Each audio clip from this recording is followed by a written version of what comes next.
नमस्कार मित्रांनो. शेतकऱ्याची परिस्थिती बिकट झालेली, पावसाने दुर्लक्ष केलं, हे विषय आपण घेतलेला आहे. विषय तुम्हाला याच्यातली सगळी सगळी माहिती सांगणार आहे. व्हिडिओ चांगला होणार आहे. व्हिडिओ शेवटपर्यंत बघा. मधात स्किप करू नका, काही नका. चला मग ना वेळ घालता ना टाईमपास केल्यापेक्षा आपल्या आजच्या विषयाकडे वळूया. मित्रांनो बघून घेऊ शकता तुम्ही, गेल्या मागच्या वर्षी मध्ये पावसाने 11 जून आता येऊ 11 जून, आजची तारीख 11 जूनला. मागच्या वर्षी 11 जूनच्या आधी 2-3 पाऊस पडले होते मित्रांनो. तर लोकांनी काही सरक्या गिरक्या वगैरे लावल्या होत्या. तर आताची म्हणजे आता अशी बेकार हे झालेली. म्हणजे मित्रांनो सांगायचं म्हणजे काय, यंदा पावसाने दुर्लक्ष केलेलं, शेतकऱ्याकडे बिकट परिस्थिती झालेली मित्रांनो. पण कसं काय झाली, कसं असतं मित्रांनो, बघा तुम्ही. मागच्या वर्षीची आणि यंदाच्या वर्षी म्हणजे किती बेकार हे झालेलं आहे. म्हणजे मागच्या वर्षी काय झालेलं होतं, उन्हाळ्यात बी पाऊस पडला होता आणि पावसाळ्यात बी म्हणजे 7 जूनच्या टायमात पाऊस पडले होते. आता आजची 11 जून आहे मित्रांनो. 11 जून आहे. 11 जूनमध्ये तुम्ही पाहून घेऊ शकता. 11 जूनमध्ये असे ठणे मित्रांनो, खूप ऊन लागतं आहे आणि हे होतं आहे. तर मग मित्रांनो खूप ऊन लागतं. तर मग आता आपल्याला असं वाटतं, पाऊस येतो का नाही येतो, काही यंदा दुष्काळ पडतो का काय होतो आहे. शेतकऱ्याने बी खत बियाणं भरून ठेवलेलं आहे मित्रांनो. तुम्ही आता ऐकून घ्या. शेतकऱ्याला नाही पाऊस आला, शेतकऱ्याला नाही पावसाने साथ दिली आणि खत बियाणे भरून ठेवले, त्याचे पैसे म्हणजे शेतकऱ्याला फाशी घ्यायचीच वेळ येणार आहे मित्रांनो. वर पहायला लावणार आहे शेतकऱ्याला. का निसर्ग इतका कोपलेला आहे आपल्यावर, शेतकऱ्यांनी बघा तुम्ही आता हे केलेलं आहे मित्रांनो. खत भरलं आहे, खताची बॅग, एक बॅग घ्यायला 2000 रुपये लागायला लागले मित्रांनो.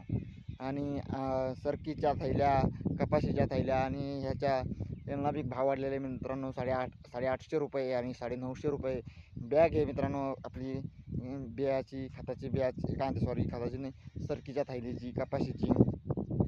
का असं तुम्ही शेतकऱ्याला हे करता मित्रांनो, खरंच तुम्ही. आणि आता बघा तुम्ही पाठीमागे बघा तुम्ही मित्रांनो, किती बेकार अवस्था आहे अशी. बघा कसं खूप आभाळ नाही, काय नाही, काहीच नाही. तुम्ही बघा मित्रांनो, शेतकरी मित्रांनो, आभाळ नाही, काय नाही, काहीच नाही. अशा प्रकारची आपली बिकट परिस्थिती झालेली शेतकऱ्याची, तुम्ही बघून घेऊ शकता मित्रांनो. आणि 11 जून आहे मित्रांनो. बघा तुम्ही, आभाळ नाही, काय नाही, काहीच नाही, असं कोरठण आहे. आणि हे बघा नागाट्या बागा कशा झालेल्या आहे मित्रांनो. शेतकऱ्यांनी खूप असं लेस रान करून ठेवलेलं आहे मित्रांनो. म्हणजे जेणेकरून आपली म्हणजे पाऊस पडला की आपल्याला हे केलं जातं मित्रांनो. कोणी रोट्या आण, कोणी वखर आण, यांनी रानं रेडी करून ठेवलेले मित्रांनो. तुम्ही बघा कसे नाही. का शेतकऱ्यावर निसर्ग कोपलेला आहे मित्रांनो. आणि असं करून म्हणजे शेतकरी खरं फाशी घ्यायची वेळ येईल मित्रांनो. शेतकरी फाशी घ्यायची वेळ येईल. का तुम्ही असं हे करता मित्रांनो. शेतकऱ्याला एकच निसर्गाने साथ दिली तर त्याचा भाव राहतो मित्रांनो. मालाला भाव द्या, हे करा. असं नका तुम्ही शेतकऱ्याला हे करू, दुर्लक्ष नका करू. पावसानं तर केलं, पण आपण नका करू मित्रांनो. आणि होतापर्यंत तुम्ही जास्त पैसे खर्चण्यात करू नका. जेव्हा पाऊस पडेल तेव्हाच खत बियाणे भरा, जेणेकरून आपले पैसे वाया जाऊ नये मित्रांनो. म्हणजे जेणेकरून आपण कर्ज काढून आपण 10-20 हजार रुपये कर्ज काढतो आणि खत बियाण्यासाठी करतो. पण यंदा नाही साथ दिली तर आपले ते पैसे वाया जाणार, आपल्याला कर्ज होणार, आपण फाशी घ्यायची वेळ येते मित्रांनो. सांगायचं तात्पर्य असं आहे मित्रांनो, जेणेकरून आपण आपले पैसे जितके बचत असेल तितके बचवा.